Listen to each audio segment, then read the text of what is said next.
வணக்கம். ஸ்ரீ செல்வ விநாயகர் ஆசியுடன் அனைத்து அன்பு உள்ளங்களுக்கும் என்றும் நலமுடன் வாழ்க பல்லாண்டு என இறைவனை கேட்டுக்கொண்டு உங்களுடன் பேசுவதில் பெரும் மகிழ்ச்சி கொள்கிறேன்.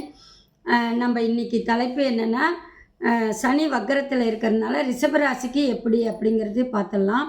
சனி வக்கரத்தில் என்னென்னா, ஆனி மாதம் 29ஆம் தேதி 13/7/2025 தொடங்கி சனி வக்கரம் அடைந்து நிவர்த்தி ஆகிறது கார்த்திகை 12/28/11/2025 அன்னைக்கு நிவர்த்தி ஆகிறாரு. அதனால் நீங்கள் சனி ராசிக்கும் 11ஆம் இடம் லாபஸ்தானத்தில் உட்காந்துருக்காரு. லாபஸ்தானத்தில் உட்காரும்போது இது என்னென்னா, லாபம் கொடுக்கக்கூடிய இடத்துல சனி வக்கரத்தில் இருக்கிறதுனால நம்ம தொழிலில் கொஞ்சம் நஷ்டங்கள் ஏற்படும். முன்னேற்றம் ஆகிறதுக்கு உண்டானது என்ன காரணம்னே தெரியாது. ஏன் இத்தனை நாள் நல்லா நடந்துச்சு ஆனால் இப்போ ஏன் தடைப்படுத்துது அப்படிங்கிற ஒரு உங்களுக்கு புரியாத ஒரு புதிராக இருக்கும்.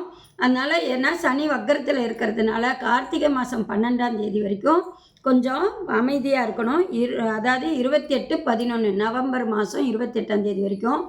அப்போ கொஞ்சம் அந்த பாதிப்புகளெல்லாம் இருக்கக்கூடியதை எது வரல ஏன் காரணம் அப்படிங்கிறதெல்லாம் கொஞ்சம் பொறுமையாக இருந்து கண்டுபிடிங்க.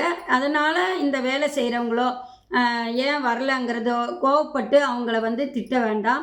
ஏன்னா வேலை செய்கிறவங்கள திட்டும்போது புரோஜனம் இல்லை. ஏன்னா நம்மளுக்கு காரணமே தெரியாத ஒரு சனி வக்கரத்தில் இருக்கிறதுனால நஷ்டங்கள் ஏற்படும். ஆனால் அந்த நஷ்டம் வராத மாதிரி நீங்கள் கொஞ்சம் எச்சரிக்கையாக இருங்க.